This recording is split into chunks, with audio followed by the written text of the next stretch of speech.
Salamat kahit abala ho ito ay napagbigyan ho tayo si Attorney Jesus Falsis, ang isang public interest lawyer at political analyst. Attorney, live kayo sa RMN, DZXL Manila, si Radyo Man Lourdes. Good afternoon. Good afternoon, Ma'am Lourdes. It's nice to be here. Maraming salamat, sir, sa pagtanggap po sa aming imbitasyon. Number one, napanood ho ng buong bayan, maging kayo, kami rin, yung pagdinig kahapon sa impeachment laban kay VP Sara Duterte bilang public interest lawyer at political analyst. Ano po ang basa ninyo rito? Matindi po nangyari at narinig natin kahapon, no? So wala po sa bibig mismo nung resource person na si Madriaga na parang siya po talaga ay insider. Kasi una inote natin na naiyak siya nung binabasa ng isang pati na affidavit niya na gusto niya talagang tumakbo noon si VP Sara for president, not for vice president.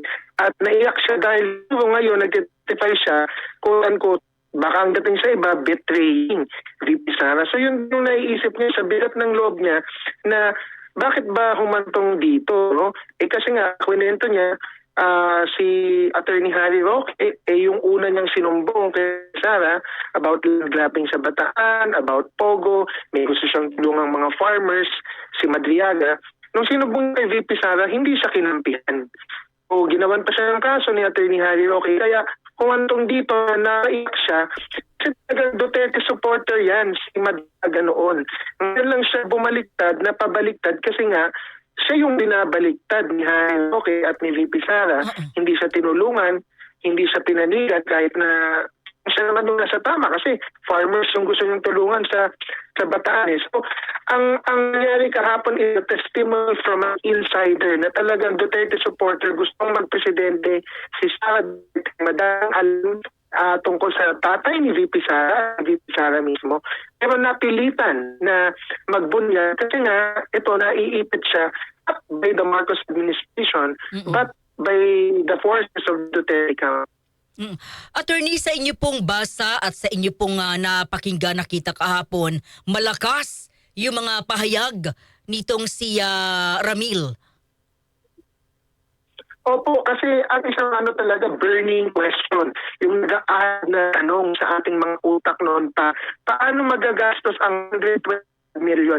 And by the way, hindi lang naman yun yung tinatanong kay Sara na accountability, no? But focus tayo sa 25 million in 8 days. Nag-aalab yan na tanong, paano mo magagastos yan madidiverse in 11 days?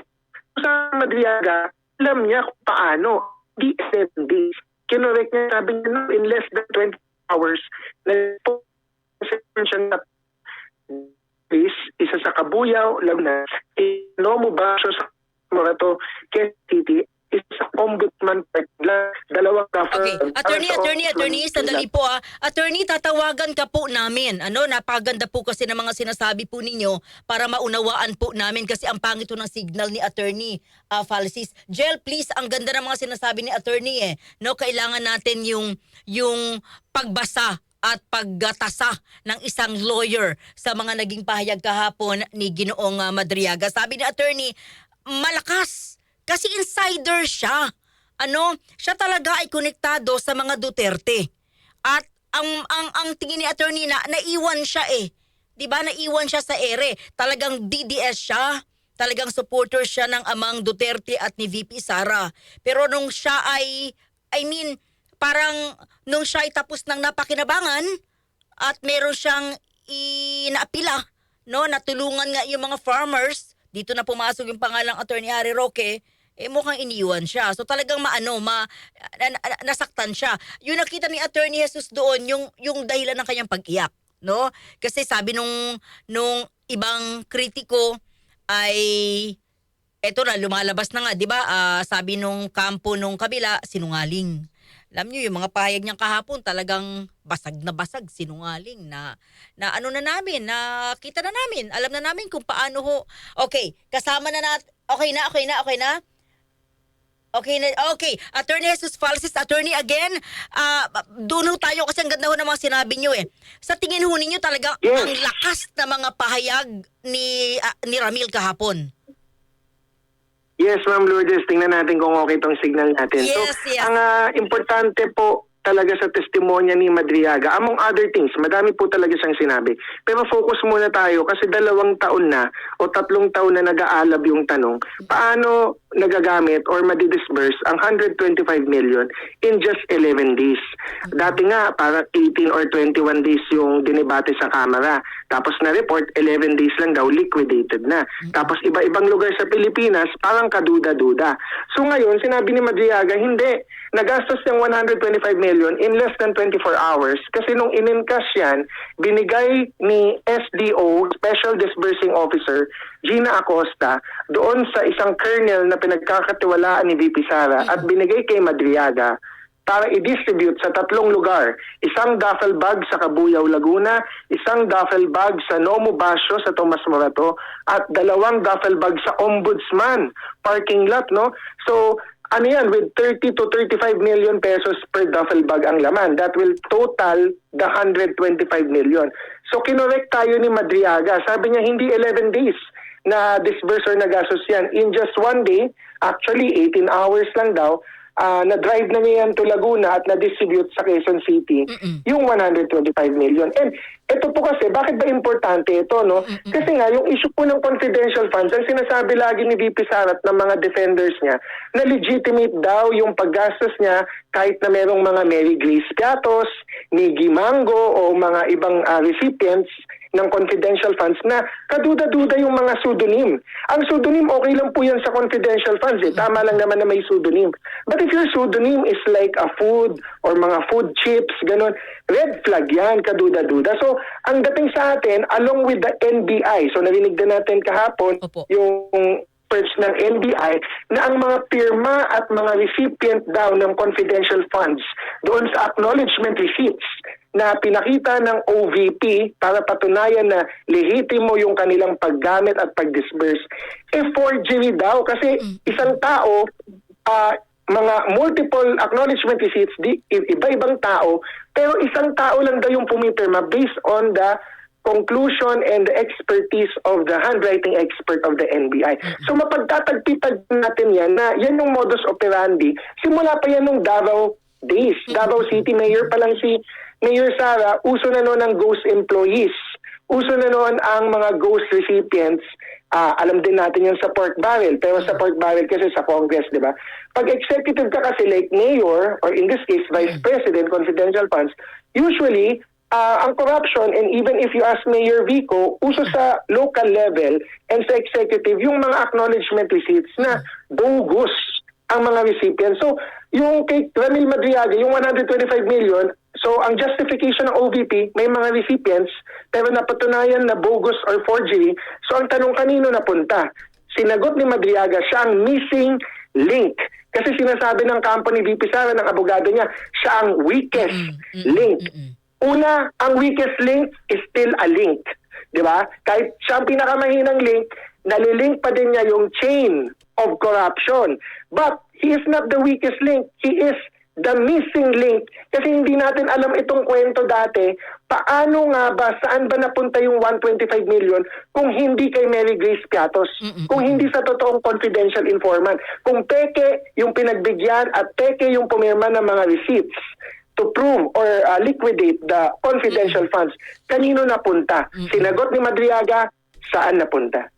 Attorney, sabi niyo siya ang, sa opinion niyo talagang mabigat yung mga naging pahayag ni Ramil kahapon. Pero sabi ko ng kampo ng Vice Presidente, actually, sabog. Nakita na namin kung saan yung kahinaan. Sinungaling. Yun ang pinaka-term na ginamit. Sinungaling talaga siya. Well, ganito yan. Pag sa kwento, may dalawa ka lang pwedeng pakinggan, isa lang ang pwede mong paniwalaan. May kwento. So ito ang kwento. Nagkaso si VP Sara ng perjury laban kay Madriaga dahil invento daw ang mga akusasyon at revelasyon ni Madriaga kasi hindi daw talaga sila magkakilala. Ang nakasaad sa perjury case, ang lawyer doon is the son of Attorney Sal Panelo, si Attorney Paulo Panelo. Ang sabi nila, VP Sara has never personally or professionally met or does not know Madriaga in any capacity. Kahit ano daw kapasidad, hindi nila alam. Pero kahapon, picture paints 1,000 words and videos paints 1,000,000 words. So nakita natin kahapon, merong mga campaign videos na tinatawag ni VP Sara si Ramil Madriaga as Sir Ram. Sir Ram, patulong dito. Sir Ram, pabuhat nito, may pinapabuhat na flag. Nakita din natin kahapon na may birthday greeting from VP Sara. Sinasabi ng iba, oy, mga artista naman, usual naman yan, nagbe-birthday greeting. But, I dare the camp of Sara Duterte. Show me all the other birthday greetings ni Sara. Kuripot magbigay ng birthday greetings yan. Napaka-onti lang ng ginagawa niya ng birthday greetings. Yan ay based sa Tweety Bird ko, sa sources ko. Napaka-onti lang ng inaalaw niya or pinapaunlakan niya ng birthday greetings kasi nga she has to know the person personally para mabigyan niya ng birthday greeting. Otherwise, wala siyang pake. Yeah, that is based on a source from the camp of VP Sara. So, yung videos kahapon, yung dalawa na yon, tsaka yung pictures na nagzo-zoom, campaign sa Isip Pilipinas, Inday Sara is my president, si Ramil Madriaga ang founder, all of that shows na ang sinungaling ay si VP Sara. Kahit siya yung nagkaso ng perjury case, sinasabi niya, never ko na-meet yan si Madriaga, sinungaling si Madriaga. Ang totoo kahapon, napatunayan ni Madriaga, oo nga, magkakilala sila, ang dami na nilang instances na sila ay nagsama, nag-meet, tinatawag siya personally with a personal nickname. So hindi pwede na totoo na hindi sila magkakilala. Attorney, sa mismong kadugo ni Pangulong Marcos, kanina nagpa-press con, si Madam Amy Marcos, sabi niya, sinungaling. Alam mo, Bongbong Marcos na sinungaling at hindi nagsasabi ng totoo si Ramil Madriaga. Kasi naman ang sinasabi ni Senator Amy Marcos na siya daw ang nag-uudyo kay VP Sara na hindi tumakbo presidente, na ano ka na lang, line up ka sa kapatid ko kay Bongbong Marcos, etc. Pero hindi naman niya din alam lahat ng usapan. Lahat ba ng usapan? Ang sinabi kasi ni Madriaga, kwinentuhan siya ni Rodrigo Roa Duterte, ni Tatay Digong, na ito yung plano, na may assassination plot, etc. So kasama ba si Amy Marcos sa ganung pagpaplano? Hindi. So why would she have the knowledge? Why can she say na sinungaling si Madriaga? Wala naman siya dun sa pagpaplano. Hindi naman sinabi ni Madriaga na kasama si Amy Marcos sa pagpaplano. Ang sinabi ni Madriaga, kwinentuhan kami at nagpaplano kami with PRRD na may term sharing at kung hindi masunod ay may assassination plot or coup d'etat para pilitang patalsikin or paalisin si PBBM. So walang alam, walang kinalaman si Senator Amy Marcos. So yung sabi niya, who you, Madriaga? Who you, Senator Amy Marcos? Okay, attorney, sa mga nakikinig ngayon, ano po, sa mga naging pahayag din ni Ramil kahapon, sa tingin nyo, may pupuntahan po itong impeachment? May pupuntahan po yan kasi ang impeachment naman is not a legal proceeding. Yan ang mali ng kahit yung mga congressmen ngayon, napipilitan kasi sila na talagang gawing legal kasi yung Supreme Court pwedeng ibaliwala yung impeachment kasi nga nagka-desisyon noon na legal.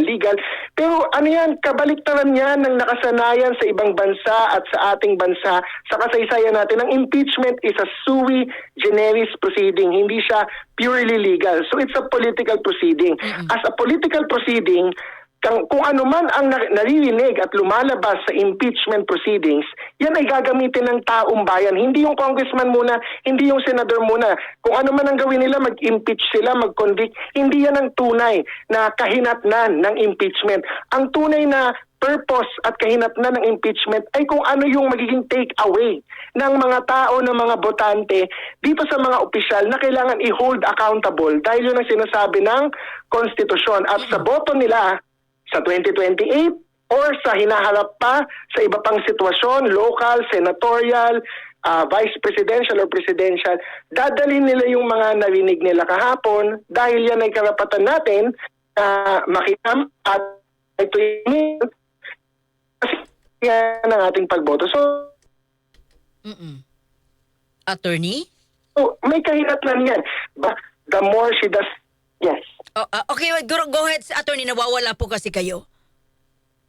Ayun nga, yun po yung kahinatnan, yung gagamitin po yan ng taong bayan para sa kanilang pagboto po. Huli na lang po attorney, medyo lalabas ako sa issue ng impeachment. Anong basa nyo sa Plan B na sinasabi na if ever na matuloy yung impeachment ay ang Plan B ay yung utol, si Basti Duterte for the presidential race? Kataka po nga na si Mayor Sebastian Duterte ang Plan B when meron pang mas nakakatandang kapatid. Tsaka congressman naman. Si Congressman Pulong Duterte. Bakit hindi si Congressman Pulong ang Plan B? Yun ang una kong tanong dyan sa mga nagsasabi na si Mayor Baste ang Plan B. Bakit siya? Bakit hindi si Pulong? Kasi ibig sabihin, nagkausap-usap sila magkakapatid. Tsaka yung mga supporters. So mas gusto pala nila si Mayor Baste na hindi pa nag-congressman compared kay Congressman Pulong. That's one. Second, yung Plan B na yan, mahirap yan kasi kapag hindi na pwede tumakbo si VP Sara, hindi naman din ganun ka-popular si Mayor Baste. May makukuha siyang boto, yes, pero mas onti kasi malayo. In fairness, kahit hindi ko naman support si VP Sara, no, nakikita ko, mas malayo naman ang karisma ni VP Sara, pero mas malayo karisma ng tatay nila. So ang baba na ng karisma ni ni VP Sara compared kay Tatay Digong, si Mayor Baste, mas malayo. Hindi nga niya sinipot si General Torres sa kanilang boxing Attorney, maraming salamat sa oras po ninyo ha. Thank you so much. Mabuhay po kayo, sir. Thank you, Ma'am Lourdes. Ingat po sa lahat ng mga Maraming nakikinig. salamat. Salamat. DZ